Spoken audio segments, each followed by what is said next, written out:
sense. Yeah, 'cause a lot of people have been seeing just recently. I know one person got a very strong vision of vampires coming down out of the hills and flooding us. Well, vampires, energy vampires, if you like, trying to steal from us. Yeah. And some people were actually hit quite hard. They were getting, they were becoming very depressed, as if everything was too much for themselves. And then you had exactly the opposite that was happening at exactly the same time, where people were high as a kite. I mean, I couldn't stop.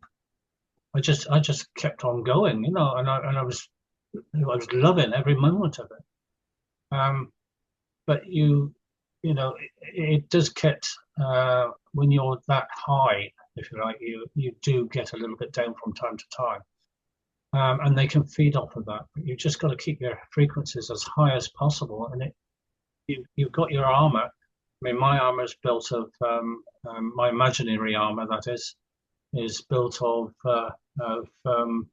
If you mirrors. love these podcasts and you want to be one of the lucky few to get them earlier, then please go over to my Substack and subscribe there. It's only £7 a month, and it will basically give you early access to all my podcasts.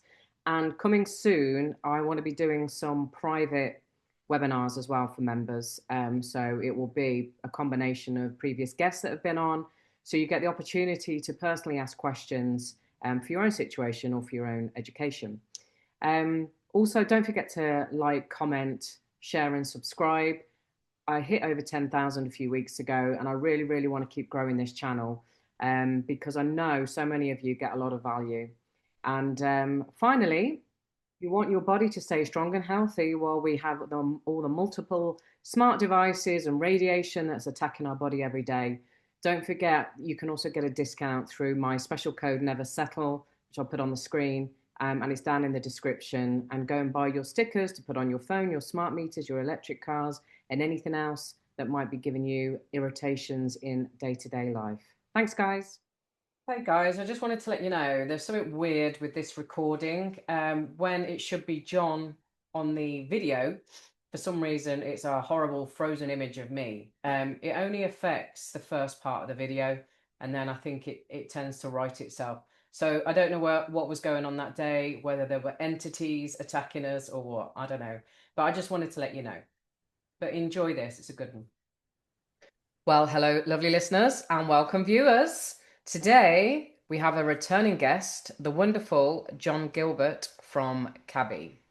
John was on probably about 6 months ago, and he was telling us about all the wonderful work that people are doing around the British Isles in their own communities, being able to provide positive solutions and working together as community in whatever that looks like, whether that be food, buildings, services, etc., etc.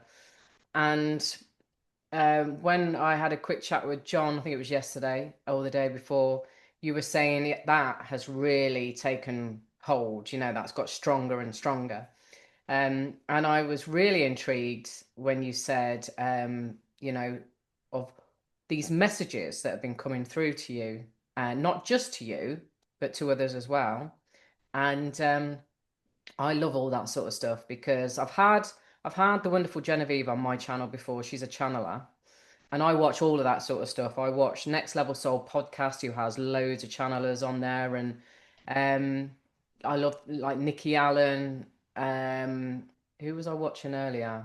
A wonderful woman actually called Amanda. I can't remember her surname, but I want to try and get her on the podcast because she's like a very no nonsense, direct, and she channels Metatron, and she was talking about Trump being a disruptor and a wrecking ball, basically dismantling what we're watching. But he's not the savior. He's coming as the wrecking ball, but he's not the savior, right? And I thought, well, that makes absolute perfect sense. So anyway, welcome, John. It's amazing to have you back. Lovely feedback, Mel. Always good for a laugh. Yeah. He was just telling me he can't stand his own voice. I was like, and you're on a podcast. So Yeah. So take us from where you want to, but I think when we were just talking a minute ago, you were saying, well, no, I'm not going to put any words. You start it from wherever you want in terms of what's going on right now. Um, I'm going to take it right back to the beginning very quickly, Okay. in that I'm an engineer and a doctor, and I have no interest in spiritual activities of any sort because I've never been there. Yeah. And then, right at the very beginning, when this all started, things started happening to me, which were pretty much amazing, but I didn't know what to do with them. And so we have been guided in the whole number of years that we've been doing this. We have been guided not just by what I've been here, but from other people as well. So we've been putting things together. The reason for the community assemblies is so that we can exchange information, and we can learn more and develop ourselves much more in the way of both practical knowledge and spiritual knowledge. We have, I have sort of kept it fairly quiet because I got quite embarrassed by it all. I thought maybe I was hearing voices. I was going to end up in the funny farm, whatever it was going to be. But what's happening now is it's becoming very much stronger. And about 3 to 4 months ago, we kept, no, it was 3 months ago, I was getting this 222.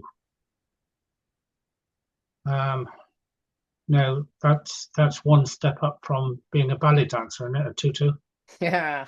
So be quiet. Keep them coming, John. Keep them coming. Everybody tell you I make the worst jokes of all time. The um, the 222 was it kept going around in my head. We had to have 222 assemblies in order to reach the correct um, strength of personal frequencies or combined frequencies so that we could make things happen. And that became a fixation. And I kept talking to other people about it. Some people looked up the number 222, which is the angel number 222. Yeah. It described the community assemblies down to the last syllable. Wow.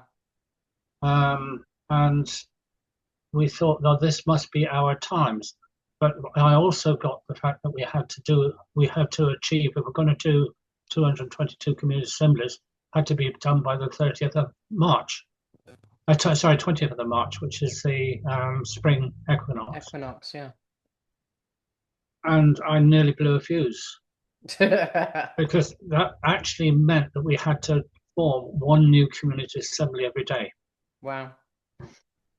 And yeah, no way anybody could convince me that that was possible. Everybody said, yes, we can do it, we can do it. We're on schedule. Amazing.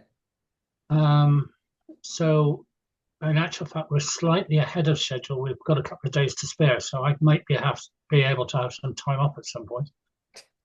Just remind everybody what a community assembly is. Well, we started off with 3 people who agree to become a community assembly or to combine their wants, needs, frequencies. They want to do something. They want to make a change, and it's a community assembly as a way of having a alternative society without this damn voting that's messing everybody up. Because what happens is that somebody comes along and says, I can do this, I can do that, and I will look after you, and then they get in and they haven't got a clue, or they don't want to know anything at all. There's maybe 1 or 2 people, 1 or 2 MPs that have been trying to do things. So it doesn't work. Out in Bulgaria, I think that they got rid of their In fact, I don't think it's just the only country, because there's others that have got rid of their governments as well. But Bulgaria did it twice, and they went from the frying pan into the fire because it just got worse. Right. So no way could they get themselves out of it. So the idea behind the community assembly is to say, right, okay, we'll have an upside down organisation. We'll have the members at the top, and those people that should or would normally have been at the, at the top, doing everything that they think is right and governing everything. They're at the bottom, so they become the servants. Difficult to operate.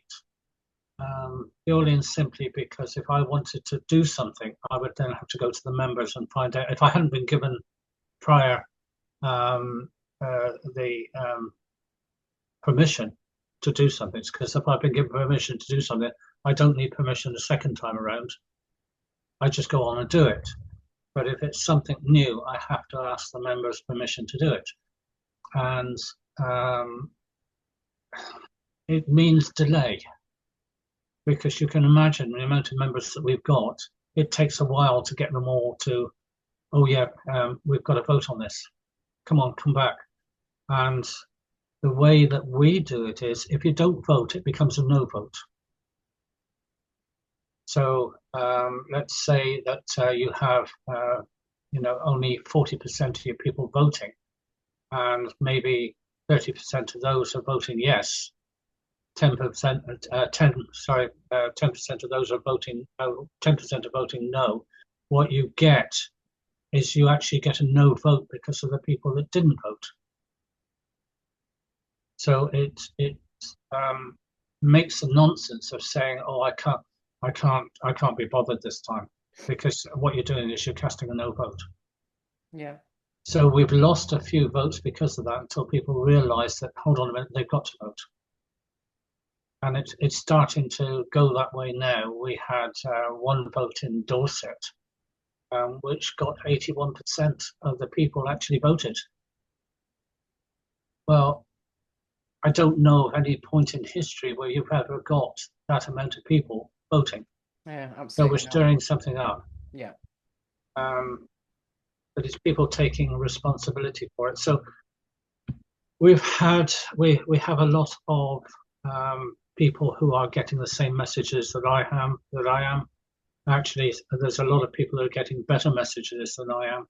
So we're putting all these messages together, and we come up with a reasonably good picture of what we've got to do. And so the 222, when that came through strongly for you, and you said it was the community assemblies to a T, can you remember sort of the highlights of that? What really struck out for you? It was and it wasn't. It was when I was reading it, everything that I read, it sort of came through. We're doing that. We put value on people. We are self-governing. We try to be all-encompassing of everybody that there is out there. We try not to say, okay, well, we're just this organization, or we're just that type of organization. We're all-encompassing. We need to be like that because we have to all work together. And this is where I think part of the reason for setting a target like that, which was so stiff, was to push us to the limit, to see who would stand up and come forward, and who was still just standing there saying, "Shall I get on this train or not?"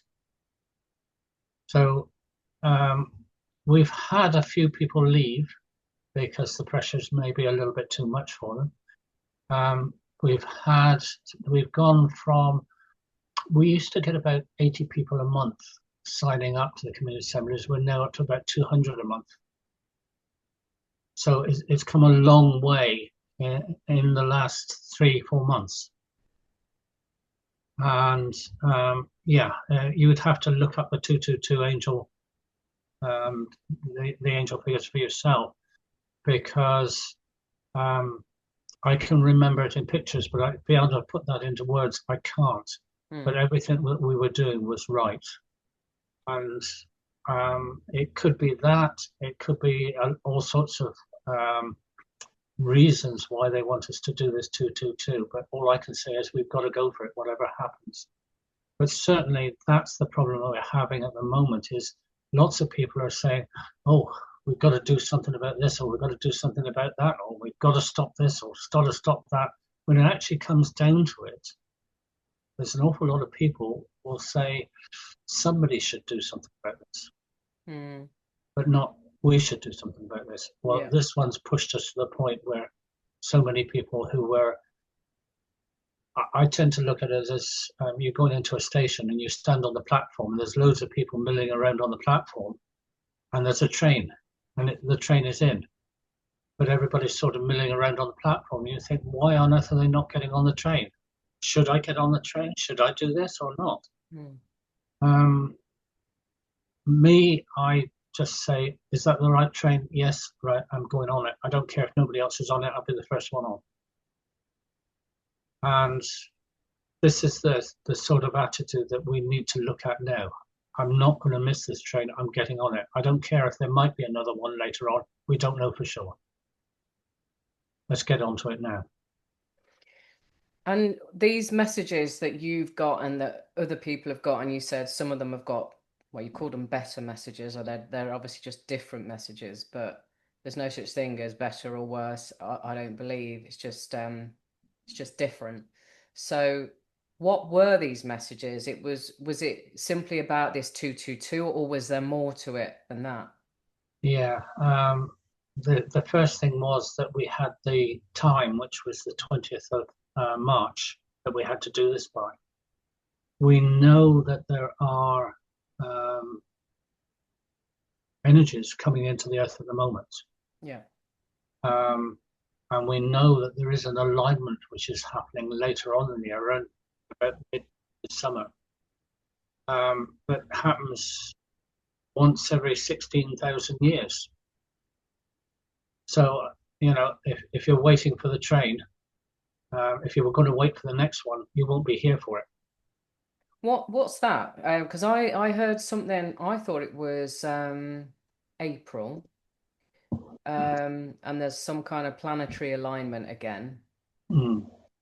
So what's the summer one? Something to do with, we've got the planetary alignments coming around, Yeah. which we've then got to, and I see a surfer surfing the waves. So we're surfing the energy. But there's something which happens in June and July, which is mammoth, and I don't know what. And I don't think they want to tell us what. It'd be rather like, you know, standing on a battlefield and saying, right, I'm just going over and talk to the enemy a minute, see if I can arrange to attack at 9 o'clock. That's never going to happen. Yeah. So maybe they're keeping it quiet from us at the moment, but we know that we've got to get everything in place by the 20th of March, and then we've got to start training people to act together, to work together, not on building community assemblies now, but on building a permanent society, a parallel society, which is what we want to do anyway. So we've got to put the network in place first, and then we've got to do the society afterwards. I don't know what it is. Honestly, don't. I just know it's very, very strong, whatever it is. Yeah. I mean, obviously we keep hearing about the Schumann resonance. We keep hearing about the solar flares. That woman I was telling you about earlier, Amanda, she was talking about there's going to be some major, I mean, she was a bit doom and gloom. She was sort of saying 3032 really is where she has seen where things really are changing for the better, or visibly changing for the better. Obviously there's stuff going on behind the scenes all the time. And she goes, and I don't want that to be true, you know, I don't want to be doom and gloom, but that's what she's being shown. And obviously that's disappointing for everybody. Then I've heard from another one that California is going to disappear on February it was either the 16th or 17th or 18th, one of those. And something that it's been prophesized, and I'm like, And she mentioned San Francisco, and I've got family in San Francisco, and you're thinking, really? So, and this Amanda was also saying there's going to be like huge events this year. Now, whether they're political events or whether they're weather events or whether it's both, probably both, but it's like I think we're in for my feeling was like the first quarter of this year was still going to be rocky, and then things were going to start to level out a bit more, and we're going to start to see a bit more light. The channelers are saying it's going to be quite a rocky road all year. No. We'll start seeing the changes very soon. And again, it depends on the frequency value that we can get to. Now, what happens is every time we form a community assembly, the frequencies change.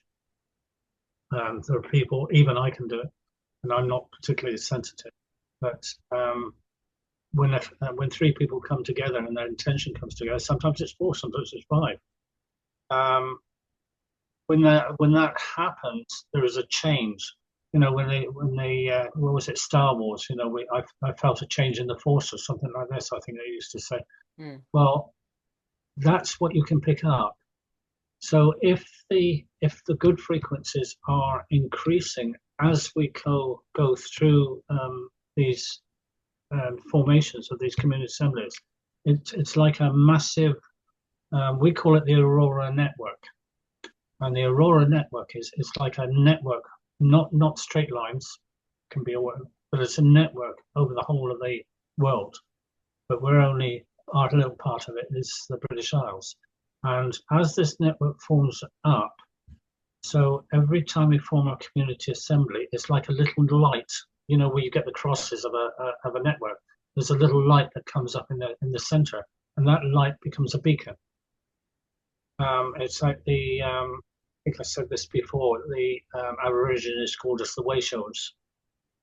So these little beacons start coming up all over the place, and those little beacons can join together and create something more. So if you've got enough network, if you've got enough community assemblies together, you start to produce this energy, which now says, wait a minute, we're not playing your game anymore, we're playing a different game. But we're not going to interfere with you as long as you don't interfere with us. You respect us, we respect you. That's it. And it's just, well, when you get enough together, I mean, we've got a lot of community assemblies in Cornwall, and they're starting to get stronger, and people are starting to get stronger. And it's starting to spread up because now Devon has just gone through a massive stage, but so has South Yorkshire. South Yorkshire have just started hitting some massive totals up there. So it seems to be not exactly proximity, but it seems to be where you get this spiritual connection. So you pick up certain people and you start to connect with them, and that suddenly starts to bring about something new happening.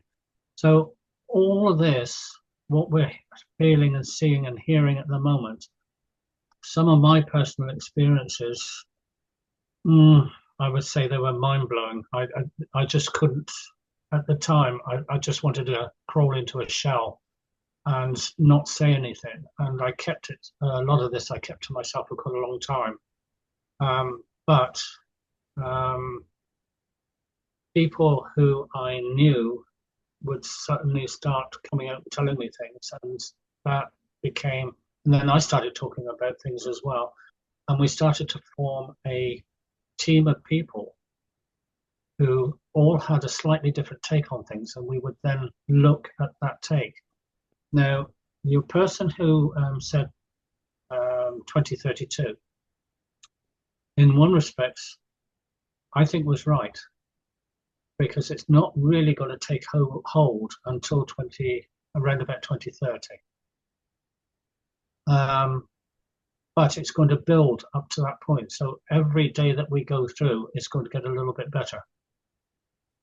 We're not going to get worse now. They are I think I called them before, didn't I? The Bash Street Kids, we call them.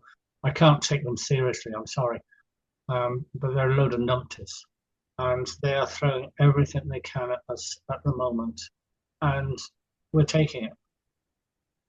If we can throw their major attacks at us, and we can ride through it, then I think we're starting to win the game, and that's about all it is. It's a game.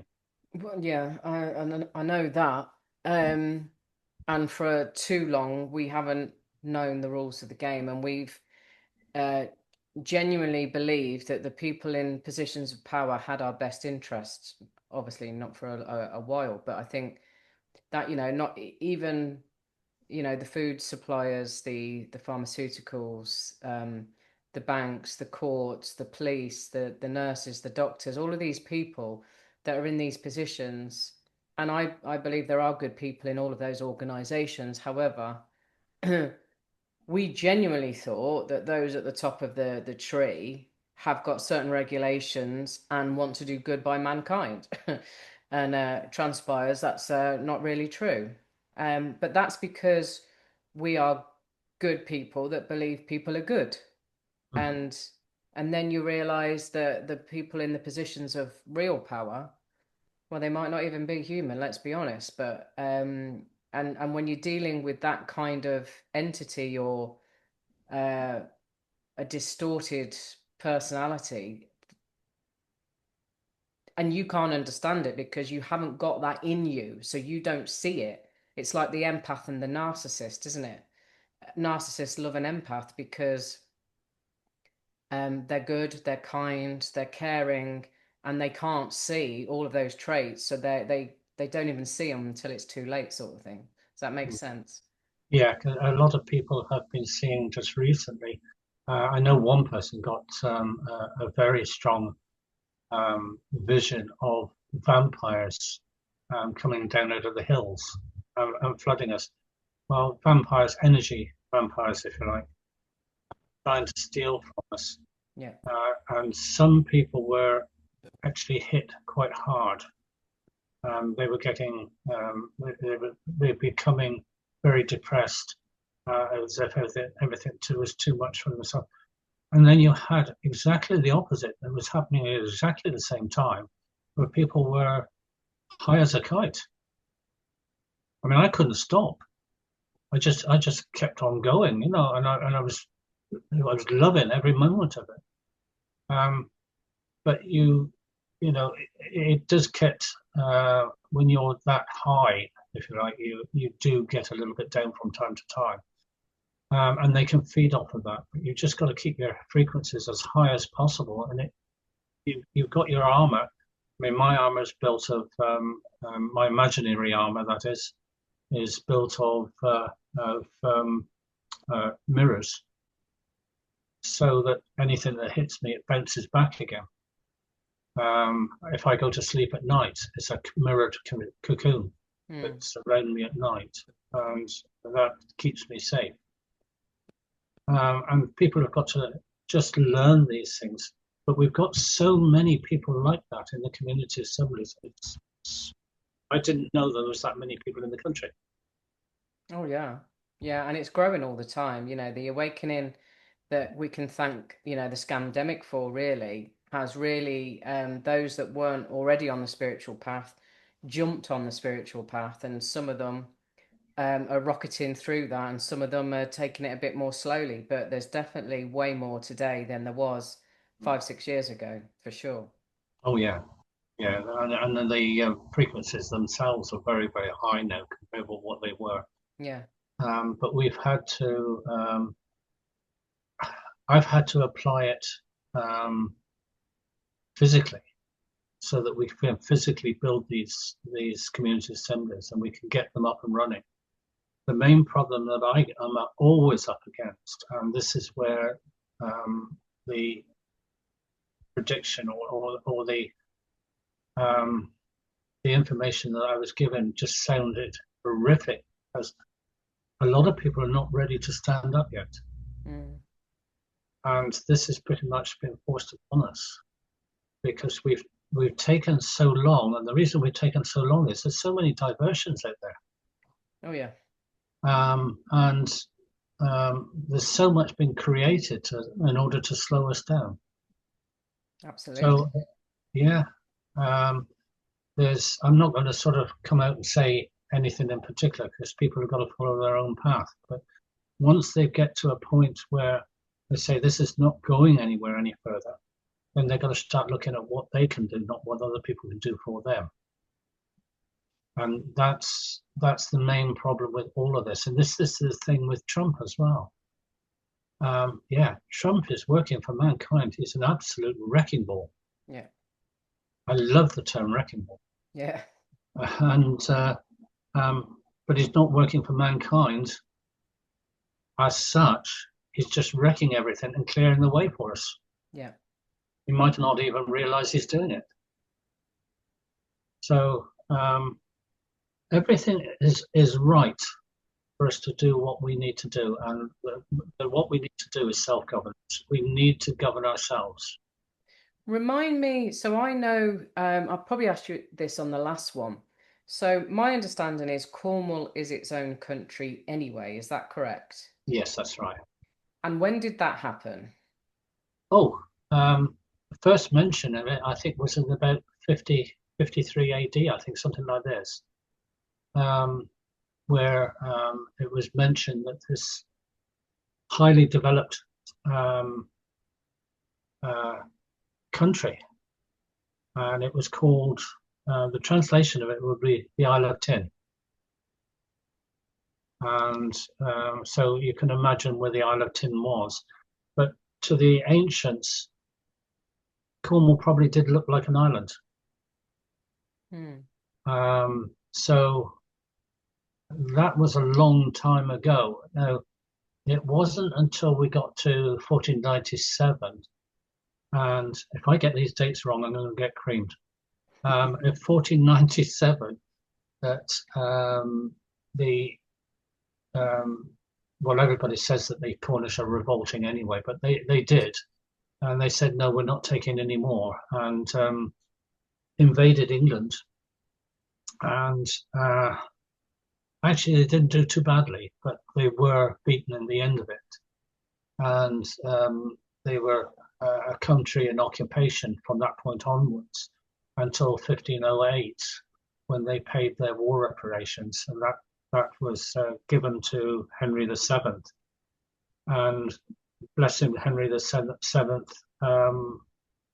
gave Cornwall back to the Cornish. So we had this Treaty of Pardon, which was in 1508, and it stated a few things which held good, because it told the Duchy of the Duke of Cornwall at that time, who was Henry VIII, to basically get out of it. You should have nothing to do with Cornwall. Cornwall was given the right to reject all legislation. Anything that's coming out of West, it could reject it, or it could accept it. It was given both choices. The last time that the Cornish Parliament met was in 1502 to 1503, and since then it's not met at all, which means, hold on, every piece of legislation which was supposed to put before they called it the 24 representatives of Cornwall, every piece of legislation should have been put before the 24. Nothing since 1753. So all the legislation that's been passed since then has nothing to do with Cornwall. It's a mess. But it does give us a lot of leeway. And I'm sorry, but there's a lot of Cornish around now who still remember this. Not from 1753, of course. I wasn't, honestly, I wasn't there. You might have been, you don't know. Yeah, thank you. I love you too. But my uncles, aunts, grandfathers, they all remember all of these things, and that's the way I was brought up. Heaven help you if you called Cornwall accounting. So how come there's like, I mean, I know Cornwall's been invaded by the Emmets, and my sister lives in Hale, for example. They've lived there for 10 years. So there's a lot of people that have moved in, and there's a lot of uproar, isn't there, about the price of housing and all that sort of thing. So how is it that Cornwall is its own country, and yet if I spoke to my sister and brother-in-law, they've got probably no idea about that, and they've probably got no idea about how it's all should be ran and governed and the laws, etc. There's one one document, the original document, which was in 1508, is kept in a building in Truro. If you go onto the website, you'll be lucky if you find anything more than a mention about it. I happen to have collected a lot of stuff over the years, which at one time was freely available, not anymore. So when we start looking for things now, it's very difficult, but we know where that document is. But the building has been closed because it did its roof repairing, and now nobody's allowed into that building.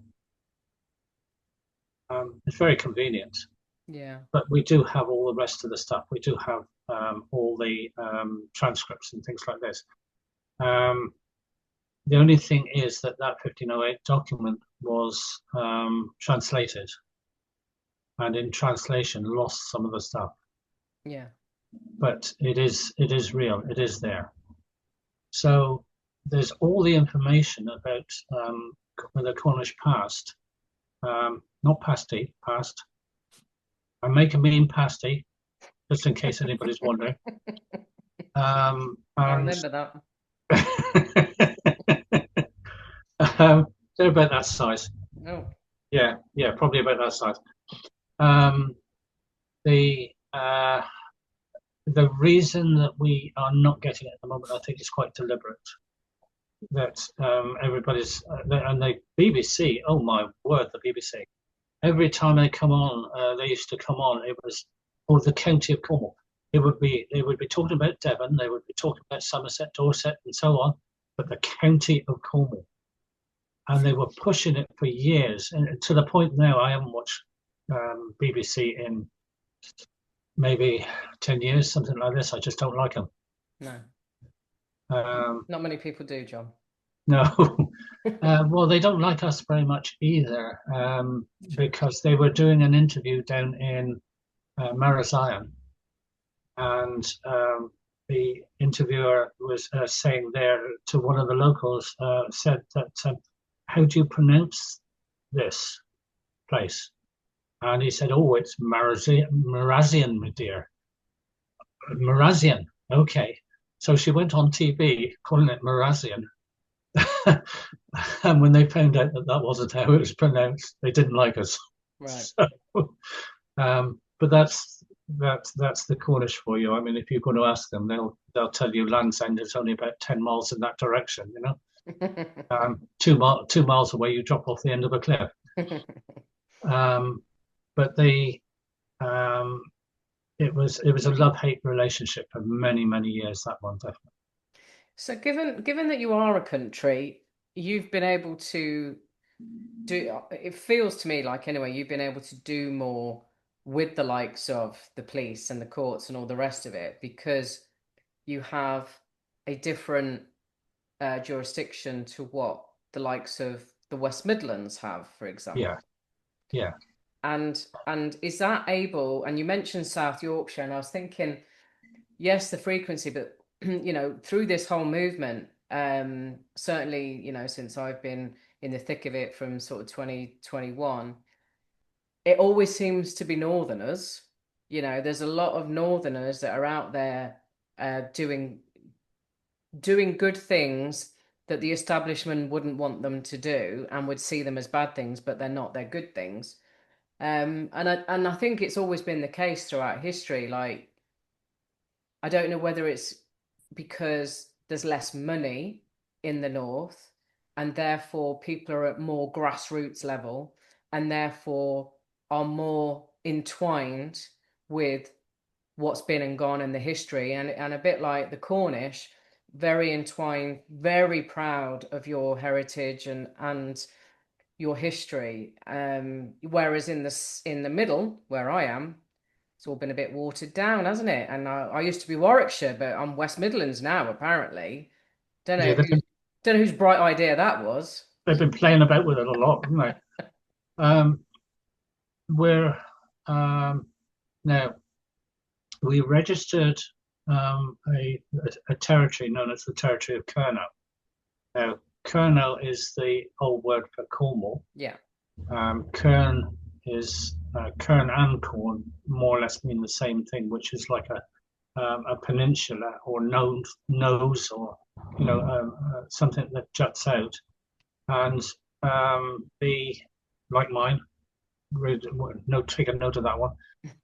The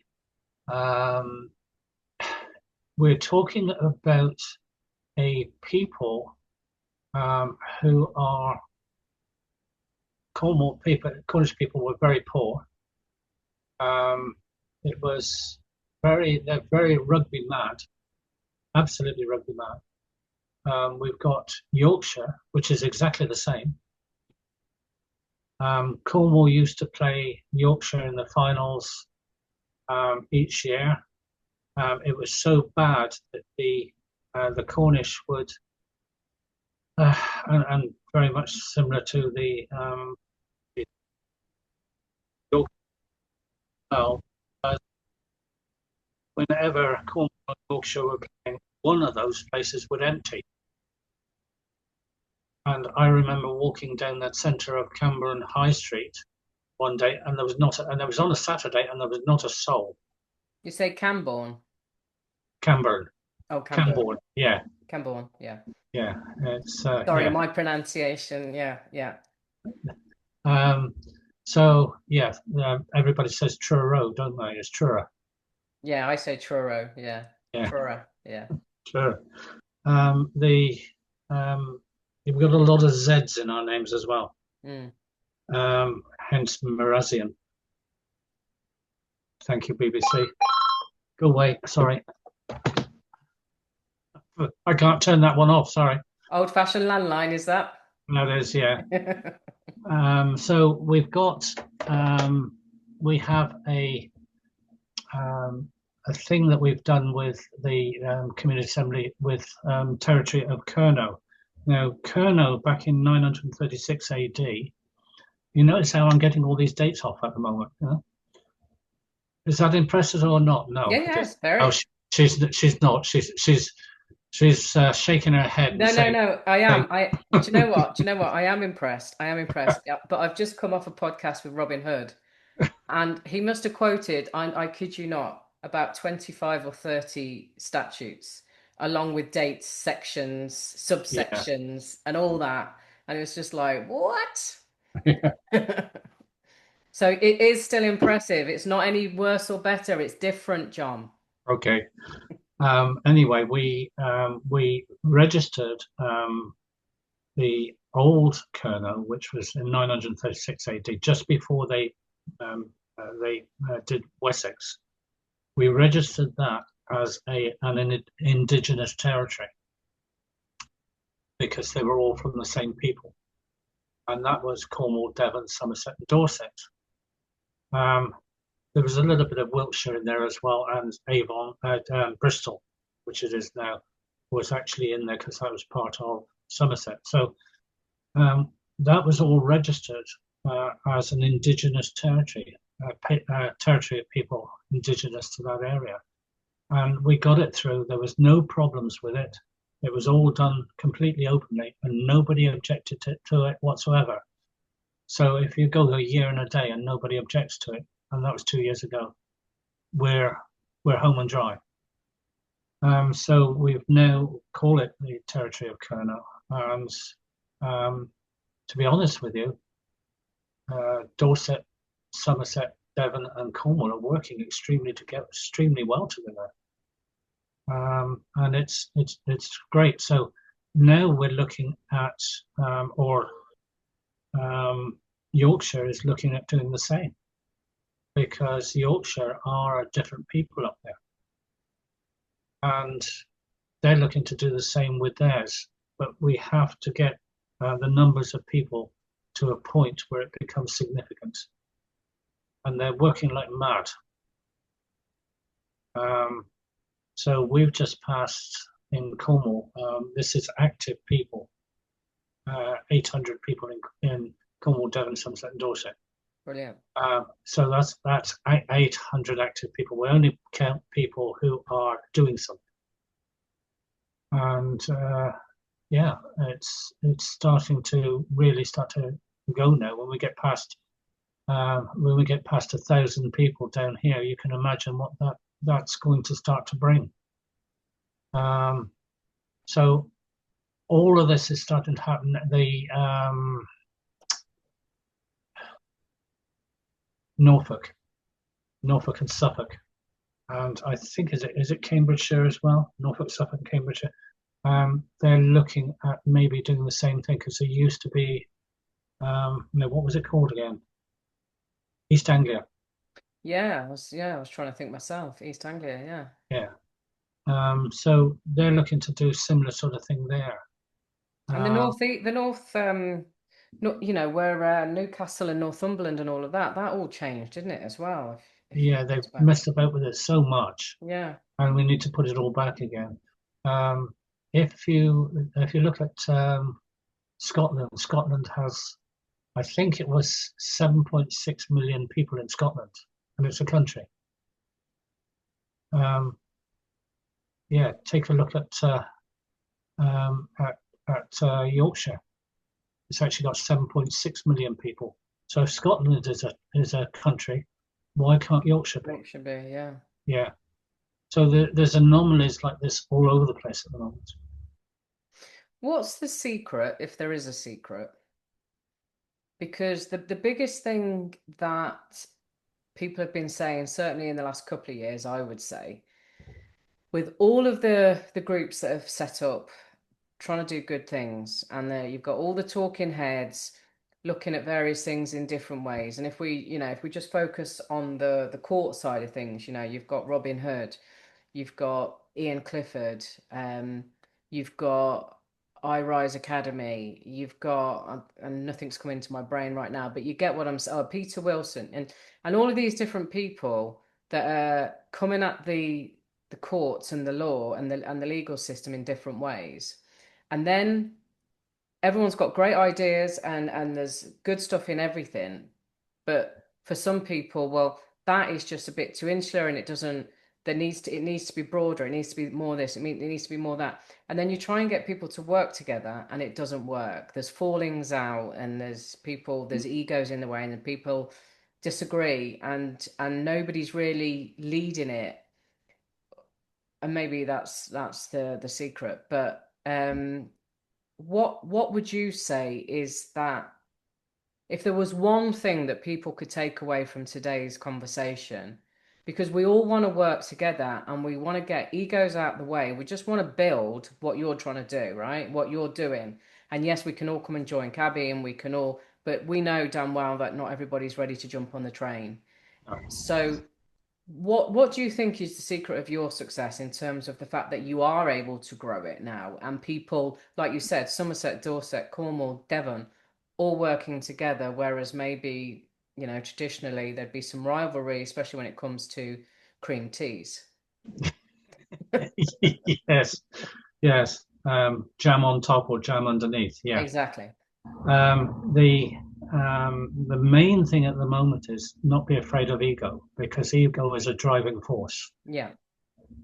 It's not the ego that's the problem. The problem is how you actually use yourself. I don't often quote from the Bible, but I did read it when I was a youngster, and there was a parable called the parable of the talents, where three different servants were given different amounts of money, and the property owner went to go on a journey, and each of them had 3 lots of money, and one of them went out, or 2 of them went out and actually doubled their money, even though they had different amounts of money. They went out and doubled the money. But the third one went and buried the money he had in the garden.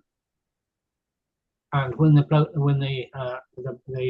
property owner came back, each of them gave their money back. Two of them had doubled the money. One of them had done nothing with it. And this is the problem. Even though he hadn't gone and spent the money, and I was going to use a phrase then, but I won't do on this one because there's nice people listening to this one. But he hadn't wasted the money, and yet he was chucked out of the household. And I couldn't work out when I was a youngster why that had happened. Now I know. If you don't use your talents, what good are you to anybody? Mm. You've got to go out and then do that. And we've got loads of people with loads of talents, but just maybe a lot of them are still hanging back a little bit, just saying, maybe, somebody's going to call at my door and start asking for money and things like this. Well, they can ask. It's a free civilization out here. They can ask. They can do what they like. But if it gets really bad, there's a legal phrase which they can use, which goes like "bugger off." Don't bother. What's your proof that I owe money to you for council tax? Well, I've got a liability order here. Okay, show me. And they show you an iPad and they say, "Is that for me?" They don't show you what it is. Now, I can just imagine myself going to a border and showing them on my phone a picture of my passport. Are they going to take it? No. So why is he showing me something on his iPad? Yeah. No, they don't know what they're doing. They don't have any authority whatsoever. And the thing with that is, now we've got to. You're talking about the difference. You mentioned law and legislation. Well, law is something which is made by the people. Legislation is made by Parliament. Yeah. You do not have to accept legislation. You don't even have to accept law if you've got a good reason why it's wrong. But you do not have to accept legislation unless you want to consent to it. And if you consent to it, and right at the very beginning, people going around saying, I do not consent. I do not consent. And everybody thought they were mad. They were absolutely right. If you don't consent, it doesn't have the force of law. And you go back to 1703, where you had Ashby versus White, and in 1704, where the House of Lords actually backed up this decision. This is case law, where it says that you can't. It uses the words the common. I'm going to find this a minute. Oh, I got it. By the common law of England, every commoner hath a right not to be subjected to laws made without their consent. How precise can that be? Where's that from? This is from Ashby versus White in 1703. By the common law of England, every commoner hath the right not to be subjected to laws made without their consent. Okay, you've got that one in there.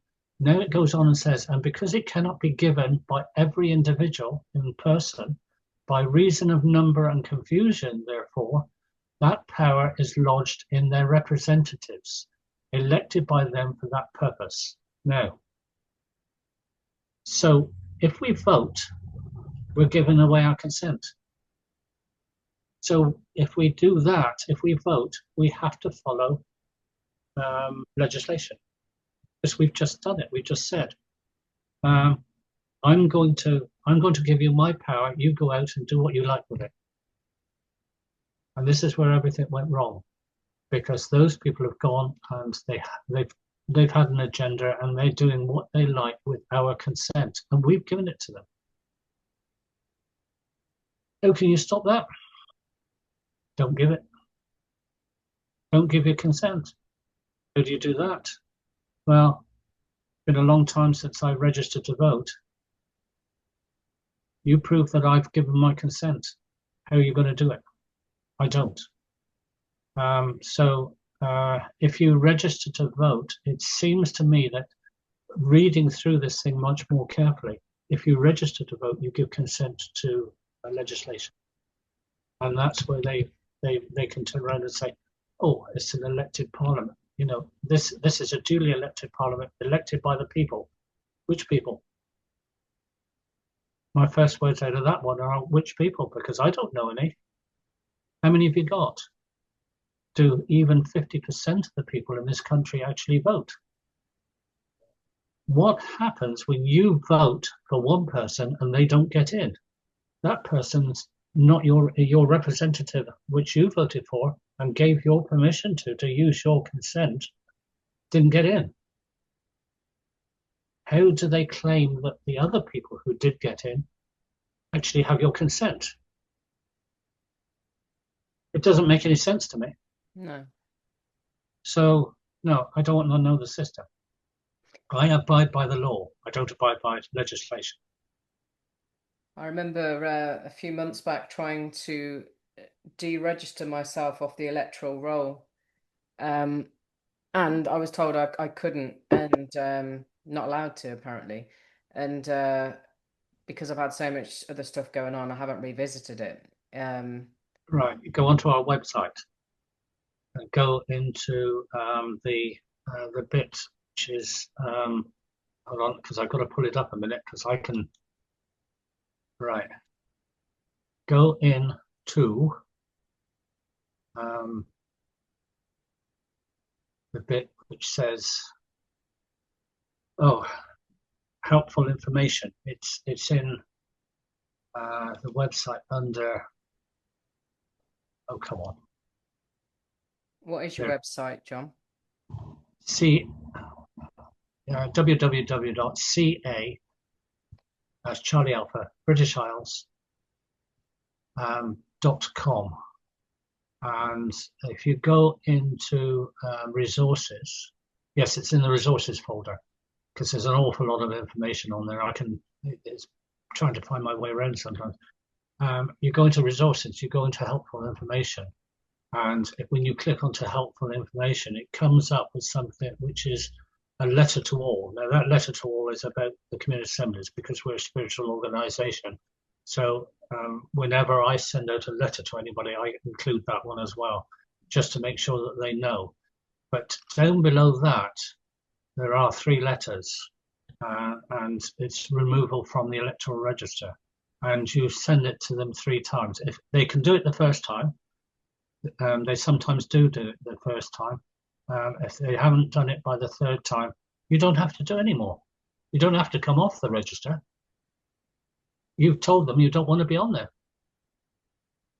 So I've just befundled my way through getting onto here. So it's basically CA-British Isles, and then you go to resources, then you go to helpful information, and then obviously you've got some templates here. There you go. That's the one. There you go. Removal. Right. Okay. Got you. Yeah. By the time you've sent 3 letters, they've got no excuse left. So you've told them you don't want to be a part of their system. You've given them all the reasons that they should do it, which is under their system. And then you just say, look, I'm sorry, on the 3rd letter, you haven't done it. It's up to you now. I've told you I don't want to be in your system. I don't want to be on it. Forget it. Yeah. You don't have to get them to take you off. You just need them to know that you don't want to be on there. You're the customer. Well, we're not supposed to be a customer because that would make it a corporation, wouldn't it? Well, they are. I know. I know. Okay. Is there anything else that you wanted to draw people's attention to right now? No, I think we're onto it at the moment. We're going flat out to get all these community assemblies up and running. We are on target. Actually, we're slightly ahead of target for doing this. We didn't think it was going to happen, but we are. But we do need people to stand up and not exactly. You don't need to join the community assemblies. You can do it from wherever you want to do it. But if you do join the community assemblies, we need you to stand up as a servant because we're short of servants. We call them facilitators or local hosts or whatever you want to call them, but they're people that look after. So you've got the members who are the top of the tree, and they are the ones that get all the information. They are the ones that will find out, all the information regarding what you can do about building a house or something like this. It's anything. How to best look after your coos, how to best look after your cats and dogs. Whatever the information is, they're the ones that get it. The facilitators are the ones that collect that information and pass it up the line. Because if you've got one person in one area that finds something new, we can pass it around the whole country very, very quickly. And if it's relevant, we can pass it around other countries quickly. So it's those people, the collectors, who are the ones that we need. And those are the people that actually say, I'm going to start a community assembly. Us three here, we're going to start it and then see it grow. And those are the people we need. We don't have enough of them. Is there any particular areas where you're lacking? I know you said you're ahead of schedule. When you say community assembly, 222 of them, does that involve one is a town or city, or could it be even smaller than that? No, it can be a road. Right. You can set up your community assembly wherever you want. We just had one which was a castle, a ruined castle, but it was a castle. Farmers. Now this is a big advantage for farmers because once they go into becoming a PMA, private members association, and they have a private trust, then all that stuff is pretty much protected. So the farmers usually have more than, well, at least 3 people in their particular farm. So they can start building up these things. Big advantage to farmers to do that. And so each farmer can become a community assembly. But a lot of them have got spare space on their farm where they can hold meetings and things like this as well. So they make for a good hub. Are you in touch with, the bowler hat farmer and Clive Edwards, for example? Oh, of course, yeah. I think he has a slightly different style to me anyway, that's for sure, when he's talking. He likes to get them, let's get them going. He's working to get the farmers to come on board, and we've got the structure for the farmers, so it made sense for him to get the people working, and then we could take over from that point onwards. But he's an absolute gem. Yeah, the man is a gem. Yeah, he is. He put something to me actually about independent radio, and I've just because I've had so much going on, you might know about it. I haven't done anything with it, so I need to sort that out. You need to. Dee did it. She is emissary for Kernow. She can roam anywhere within Kernow, making links and things like this. She was on it last night. Cool. Okay, so is there any weak areas in the country right now? Yes, loads of them. Loads, yeah. But we're not sure that they're weak. We think there are a lot of people who have started up their own community assemblies or whatever in different areas, like Cumbria and places like this. Merseyside, oh my word, I would have thought they would have been the first ones up and at them. But it doesn't seem to be organised at the moment. But we do have a few people up there. Birmingham is another one. It used to be Norfolk and Suffolk, But then a couple of people over there started to get things moving, and so they're starting to build up again as well. Yeah, uh, south of England, I think, not just the north, but the very south of England is not very good. But these people are, I suppose, coming on slower. It's not because they're any worse than anybody else. They're just they're taking their time. Yeah. You know, they're not like us lot that just charge ahead regardless, and don't retreat for anything. So I think the main thing at the moment is we've got about 50% of the British Isles so far, which is not bad. It's a good start. Yeah. Yeah.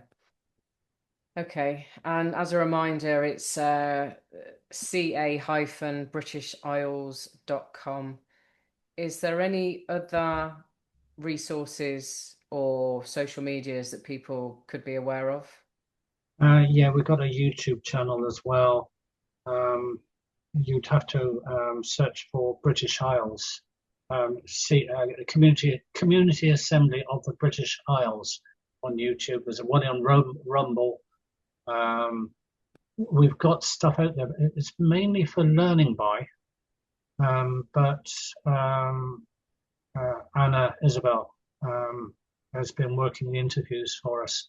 So there's a lot of good stuff on there. We don't go there a lot, but there was one. We've got one set of very shorts, you know, the 3-4 minute ones, 2-3 minute, whatever. And Sue has done a whole load of these for us on different subjects, so that people, you know, can look at them and get an idea of the different parts of the community assemblies. We've got an awful lot of stuff now that's being put together by somebody I'm not allowed to mention because she doesn't like a name going out there. And she's done so much stuff just recently that we can virtually go to any situation and just lift something off, and we've got all the stuff written up for that particular situation. We've got a lot of stuff, we just don't know what to do with it half the time. We've got a trust which was done by the guys out in New Zealand and Australia, and that used the Bible. Why would it use the Bible? Actually, the Bible is a book of law. It was accepted into law. And so if you're going to take a book of law and you build a trust out of it, it's going to be very difficult to disprove that one. And the executor of that, or the settler of the trust, is actually the creator. And it says so in the Bible that you can have him as your executor or your chief trustee, or whatever you want to call it. So it's difficult to actually get anything done under that one, because I don't know how many people have a direct line to the creator.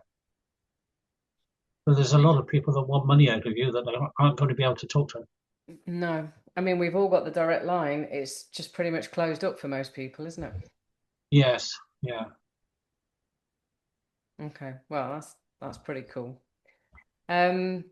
Well, thank you, John, for coming back on. It's been an absolute pleasure, as always. You liar. I am not lying. I love talking to the Cornish. Is there any final thoughts from you before we sign off?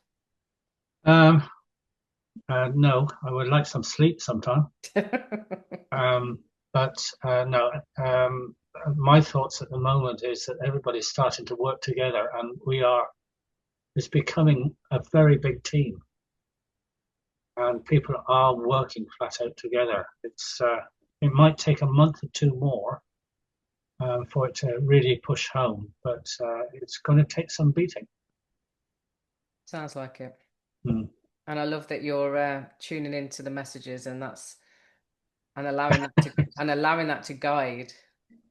Right shoulder up there. Right Always shoulder. over the right shoulder. That's my right shoulder. That might be yours. Yeah. Okay, cool. Well, thank you once again, and all the best with it. It sounds like you're doing amazing things, and it sounds like it's all tickety-boo right now, and I hope that continues. So thanks again, John.